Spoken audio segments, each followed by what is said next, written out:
story of Hawkins stretches back way further than that November night when a kid went missing. It grows out of experiments, buried secrets, and a string of choices that deeply tie government ambition to childhood suffering. Long before bikes and walkie-talkies become the tools of a tight-knit friend group of nerds, American programs are chasing advantages in territories nobody can see. Early accounts link these tests to a wartime incident involving an energy device and a naval ship. The test punches through into a hostile parallel reality that eventually gets labeled Dimension X. Only one man makes it back, and his survival plants the seed for everything that comes after. It was this man's son, Martin Brenner, who inherited that obsession and spent his career trying to tear open what should remain closed. During the 1950s, experiments in Nevada attempt to recreate that same transdimensional breakthrough. Living close by, the Creel family hopes for a fresh start, but their son Henry gets changed by forces that nobody around him can grasp. Whether he's corrupted by something ancient lurking in that other place, or simply awakened his true nature by contact with it, he starts viewing the world through a different lens. Animals start dying. His drawings turn violent. The family's new home transforms into a pressure cooker for a boy who either can't or won't conform to normal expectations. In 1959, the house turns into a crime scene in tragic fashion. His mother and sister are killed. His father, Victor, survives but is destroyed by it, and the town files it away as something horrific that simply can't be explained. Brenner spots the anomaly that Henry represents and locks him away in a lab. He implants a device to suppress the boy's abilities and arranges a childhood of constant observation that barely qualifies as a childhood at all. Around the same time, a separate thread begins with Terry Ives, a young woman recruited into the MKUltra program. Sensory deprivation tanks and experimental drugs lead to a pregnancy she's told ended in miscarriage. It turns out, though, that the child, Jane, was alive and gets absorbed into Brenner's project and assigned the label 11. In 1979, the lab becomes a disaster waiting to happen. A now older Henry tricks 11 into removing his suppression device, after which he slaughters nearly everyone in the building. 11 stops him by ripping open a portal and throwing him into that other dimension, where time and the environment reshape him into something entirely different. He'll eventually collect many names, but the one that sticks is Vecna. Brenner, watching 11 accomplish what nobody else managed, shifts his approach from containment to development. 11 gets trained, kept isolated, and deployed as a listening tool to spy across the globe. The project stops being purely scientific and becomes about surveillance, weapons, and positioning in preparation for the Cold War. On November 6, 1983, Hawkins shatters. 11, submerged in a tank, makes contact with something predatory on the other side. A gate between realities rips open. A creature crosses through, and a small town becomes hunting territory. That same night, 4 boys wrap up a Dungeons & Dragons session and head home in the darkness. One of them, Will Byers, never makes it to his family. His mother, Joyce, refuses to accept the obvious explanation and pressures the police to dig deeper. Sheriff Jim Hopper brings his own history of loss and military service, a background that includes chemical exposure in Vietnam and watching his daughter die from cancer. He starts calling in favors and pulling threads connected to the lab nearby, while government agents flood into town to recover the asset that slipped away. 11 stumbles into a diner and then into a basement as she's hunted down, where 3 boys decide to hide her and discover that the world operates under rules they never imagined. She can move things with her mind and even locate missing people. She knows enough to communicate that Will is alive and breathing, just somewhere else, far, far away. The search splits into overlapping efforts. Mike Wheeler, Dustin Henderson, and Lucas Sinclair rally around 11 and hunt for methods to send and receive signals that can penetrate the barrier between dimensions. Nancy Wheeler and Jonathan Byers investigate the vanishing of Nancy's best friend, Barb Holland, and uncover evidence that the creature tracks prey by scent and sound. Joyce, following flickers in the wall and trusting her maternal instincts, covers her house in Christmas lights and builds a rough communication system with her son. Hopper digs into the lab's documentation, finds a fabricated corpse planted to close the case, and stops trusting anyone's official story. The children jury-rig a sensory deprivation tank at the middle school. 11 sinks into the void and pinpoints Will's location. Hopper and Joyce force their way into the lab and then through the gate itself, stepping into a cold, muted version of Hawkins to free him. Back at the house, Nancy and Jonathan prepare traps using gasoline and bear traps to injure something they barely comprehend. In the school corridors, suited men close in, and 11 kills to defend her friends before unleashing her power on the Demogorgon. The creature disintegrates as 11 disappears. The situation resolves, but messily. Will coughs up something parasitic and keeps it to himself. Hopper leaves Egos in a box in the woods, a quiet admission that he thinks the girl survived. The following year brings changes masked as routine. 11 didn't die. She escapes from the other side and hides in the forest, then in a cabin with Hopper under strict rules that keep her breathing, but trapped. Joyce attempts to rebuild normal life with her sons and a gentle, steady presence named Bob Newby. A new doctor, Sam Owens, assumes control of the lab and works to manage the gate still burning in the lower levels. He's less vicious than Brenner, but the threat growing under Hawkins doesn't care about management styles. Decay spreads across farms as something beneath the ground expands. In October 1984, Will's episodes get worse. They're not just flashbacks or psychological scars. Something is using him as a viewport and then as an entrance. At school, a new arrival named Max Mayfield shows up alongside her stepbrother Billy Hargrove in a car that irritatingly announces itself at every intersection. The group navigates what it means to mature and separate while still being connected by shared trauma. Dustin discovers a creature in his trash and names it Dart, failing to recognize the early form of a familiar threat. The tunnels pulse with life. Creatures develop from larvae. The network operates beyond the physical realm. It functions as a collective consciousness, a hive mind intent on destruction and chaos. The town drifts toward Halloween and then a complete catastrophe. Joyce tries to cooperate with the lab, then watches the fallout when they treat Will like an experiment instead of a person. Hopper descends into the tunnels and vanishes. Dustin sneaks food to the thing he's convinced is harmless. 11 discovers, through secret conversations and hidden photographs, that Terry Ives is her biological mother and that another girl, marked 8 and called Kaylee, once got away. Nancy and Jonathan, unable to stomach the silence surrounding Barb's death, bring their evidence to Murray Bauman, a conspiracy-focused outsider who grasps enough to be valuable. Bob cracks a map puzzle using reason and patience and gets killed for it when the lab's security collapses and demodogs tear through the facility. Max learns the truth as Lucas breaks protocol to tell her, and Billy lashes out at everyone who threatens the small amount of control he thinks he possesses. 11 goes searching for Kaylee, locates a version of herself in a distant city, and receives instruction on how to focus her abilities into precise, brutal force. The training strengthens her, but offers a path she rejects. She returns to Indiana because her friends are in danger and because the gate needs closing. What comes next splits into two battlefronts. The boys and Joyce attack the Mind Flayer's grip on Will, using heat and memory, forcing the entity to withdraw. Hopper and 11 take an elevator down into the lab's core. The gate has grown beyond a crack into a gaping wound. Platforms and walkways tremble as she stands before the pulsing tear and clenches her fist. The gate seals itself. The demodogs drop like a gang of puppets with severed strings. Max breaks free from Billy's control long enough for Lucas to grab her hand. The school dance happens as if the universe grants one peaceful evening as compensation. Dustin styles his hair and gets rescued from rejection by Nancy's compassion. Mike and 11 share a kiss. Hopper signs documents that make him legally a father. The camera pulls away from them toward a shadow still hanging over a frozen reflection of their town. The Mind Flayer processes defeat and waits for another opportunity. The following summer feels like a prize for surviving. Starcourt Mall opens and drags Main Street into its fluorescent gravity. Steve scoops ice cream wearing a sailor uniform with a coworker who matches his sarcasm and then exceeds it. Dustin comes back from camp with a new radio equipment and a new girlfriend nobody believes exists. The mall concentrates everything, including threats. Magnets lose their pull in kitchens throughout Hawkins. Below ground, a foreign nation tunnels toward the old wound. The Soviets want their own gate, and they construct a machine to force one open. Hopper tries balancing fatherhood and law enforcement, and discovers he's a lot angrier than he wants to admit. Mike and 11 cycle through breakups and reconciliations at a speed that drags their friends into feelings they're still learning to handle. The Hawkins Post hires teenagers and treats them terribly, dismissing Nancy's judgment until reality embarrasses the staff. Rats start exploding. The Mind Flayer discovers a method to construct a physical form in this dimension by harvesting human beings. Billy gets taken first, pulled into a steel mill and stripped of autonomy. He becomes the spearhead of a growing force that will eventually be called the Flayed. The narrative cuts up and moves around in subtle ways that prove significant. Dustin intercepts an encoded Russian transmission. Robin deciphers it and uncovers a delivery timetable pointing to a concealed facility under the mall. Erica Sinclair, too clever to ignore and too determined to discourage, squeezes through ventilation to access a door designed to stay sealed. Steve and Robin get captured and injected with truth serum that scrambles their thinking into chaotic, messed-up fragments, but not enough to prevent a bunch of kids from pulling off a rescue.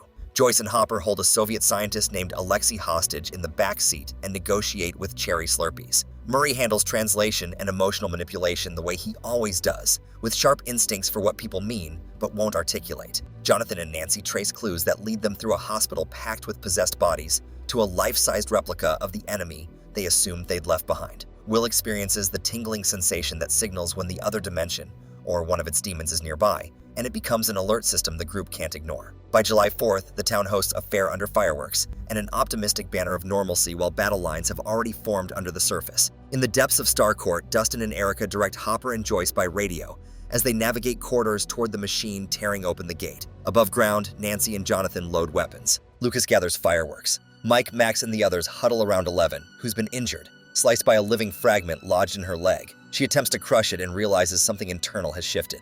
When the Mind Flayer traps the kids in the mall, the group fights using whatever they have, which amounts to determination and a collection of bottle rockets. Billy emerges from the creature's influence long enough to make a decision that redefines him beyond the rage that fueled his worst moments. He dies defending the kids in dramatic and heartbreaking fashion, Below, Hopper and Joyce confront a choice that demands immediate action. To destroy the machine, they need to turn keys simultaneously from opposite sides of the room. Grigori, a Russian enforcer who's been hunting Hopper for days, blocks access, and a vicious fight concludes with a corpse on a catwalk. Hopper meets Joyce's eyes and nods. She turns the keys. The explosion destroys the device and shuts the gate. Hopper is gone. That painful price reshapes everything. The Byers family relocates from Hawkins. 11, drained of her abilities by the injury and the strain, goes with them.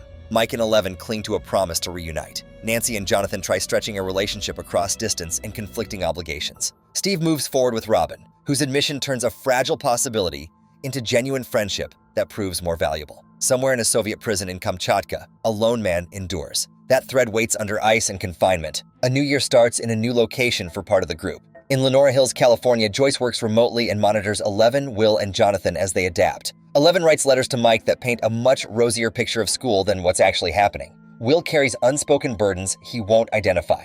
Jonathan retreats into fog and the companionship of a relaxed driver named Argyle. In Hawkins, Mike, Dustin, and Lucas enter high school. Dustin joins a D&D club called Hellfire, run by Eddie Munson, a senior with a whole load of energy and contempt for the social pyramid that elevates and deifies athletes. Lucas tries out for basketball and stumbles into a new circle of friends who don't know his real story. Max withdraws from everyone, haunted by Billy's death and her role in the final confrontation. Nancy and Robin chase journalism and academics. Hopper, alive but imprisoned, withstands beatings, freezing labor, and the presence of a caged Demogorgon used to execute prisoners for entertainment. He connects with a guard named Dmitry Enzo Antonov, and an elaborate escape plan begins forming far from anyone who could assist. The danger in Hawkins transforms day by day. A being that the kids eventually call Vecna starts killing from within memories and shame. He marks targets with headaches, nightmares, and a countdown only they can see and understand. Chrissy Cunningham, a cheerleader dating the basketball captain, meets Eddie in the woods to purchase something to calm what she can't describe. She dies in his trailer with bones shattered by invisible force. Eddie runs, and Hawkins chases after him.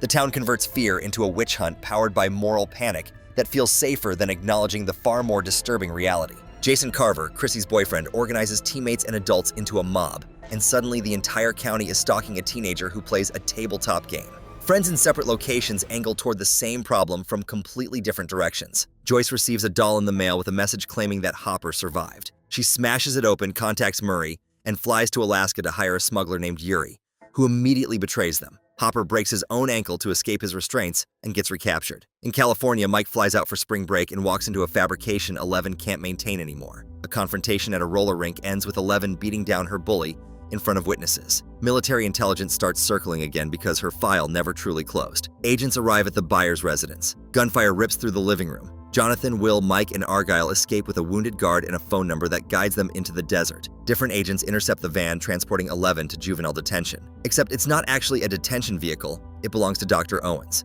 He brings her to a facility in Nevada, to a project that can restore her abilities using a massive humming chamber and a technique that replays memories until she remembers how to tap into what she lost. She accepts because Hawkins remains unsafe and because protecting her friends is the only motivation and meaning that she can find. Back in Indiana, Dustin, Max, Lucas, Nancy, Robin, and Steve pursue answers. They trace a pattern through history and find the Creel name at its center. Victor Creel is confined in an asylum. He recounts a story of a house that attacked his family in 1959 and of a song that briefly anchored him to reality during a nightmare. That detail becomes crucial. Vecna targets Max next. She writes letters to everyone she cares about, visits Billy's grave, and gets pulled into a vision where old guilt gets turned into a weapon. Her friends blast her favorite song through headphones and hold her as her eyes lose focus. The music breaks a connection that would have dragged her into a crimson sky and a consciousness that isn't hers. She collapses back into the cemetery, miraculously still breathing. The show divides into 3 parallel tracks that rise and fall together after this point. In Nevada,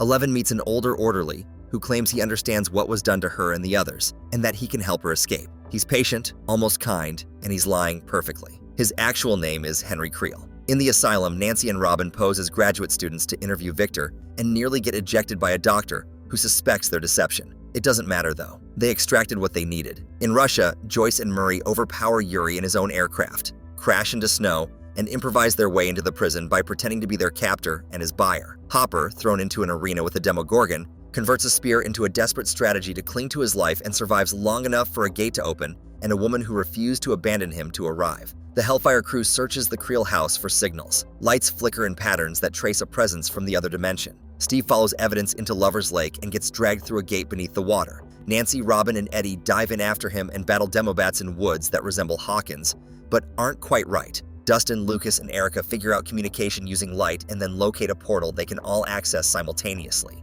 The townspeople, energized by Jason's speeches about satanic cults, add fuel to a fire that has zero connection to demons and everything to do with pure terror. Meanwhile, the military locates the Nevada facility and decides to solve the issue by eliminating the girl at its heart. The truth about Vecna is revealed in a sequence that closes a story thread started decades earlier. Henry murdered his mother and sister. He deceived 11, then attempted to exploit her for escape. When she refused, he butchered the remaining children. She defeated him, not through superior strength, but through different choices. She opened a doorway and sent him somewhere that rebuilt him. He reached into their world from the other dimension, through open wounds in people's psyches, and converted grief into pathways. 11's power returns through remembering. The military breaches the facility, storms down the hallway, and shoots Brenner in the desert. Owens tries reasoning, then gets handcuffed. A helicopter lines up targeting on 11 and loses control when she redirects its course with a gesture. Jonathan, Will, Mike, and Argyle arrive in a pizza van that becomes an escape vehicle. Together they put together a sensory deprivation tank from flour, salt, and a kiddie pool. Because at this stage, the group's main trait is converting available materials into life-saving equipment.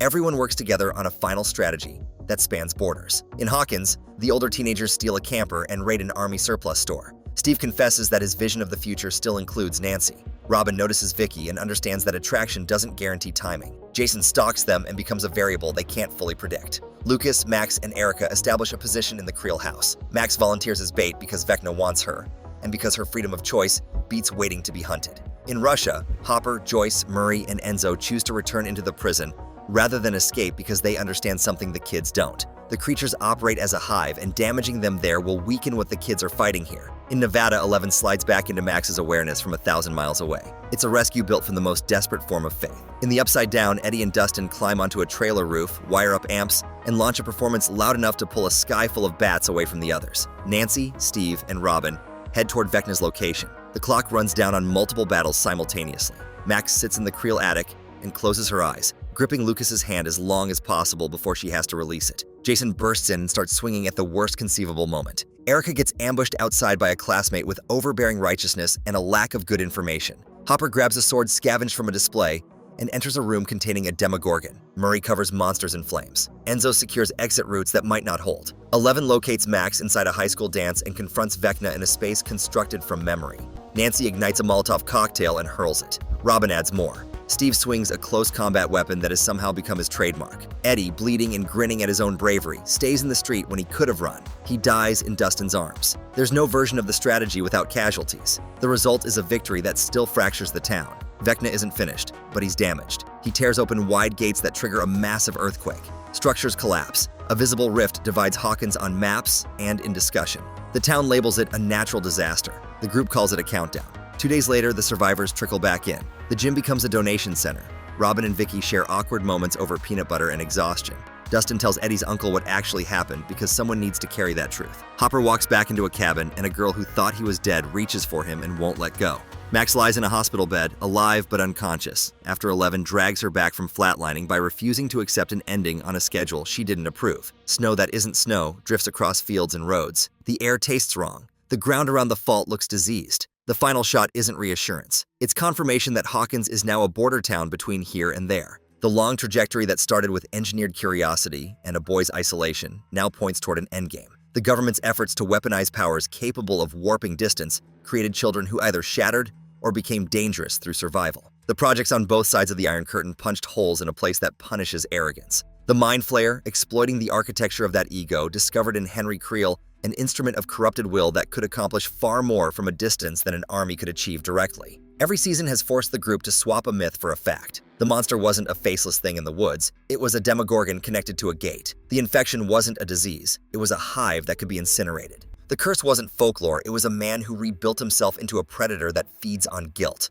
The people at the story's center have also evolved from one version of themselves to another. Mike discovers that leadership isn't just yelling or dictating to others. It's trusting them enough to let them wage their own battles when it matters most. Will carries a quiet sensitivity that makes him the first to detect the temperature shift when the other dimension approaches. Lucas learns how to navigate between groups without losing his identity. Dustin converts imagination into engineering under conditions that would break the minds of most adults. Nancy keeps rearranging facts until they expose the common link. Jonathan recognizes that protecting people sometimes requires telling them what hurts most. Steve transforms more than anyone anticipated he could when we first met him. Robin turns fear into humor and humor into bravery. Max refuses to let grief dictate every choice for the rest of her life. And the list goes on. Every character, both minor and major, has had their time to shine. But the record isn't fully closed. There's unfinished business everywhere. The gates are open, and not only metaphorically. The military still thinks that the correct solution is a surgical strike on the person who terrifies them most. Russia's involvement couldn't have just evaporated with one big explosion.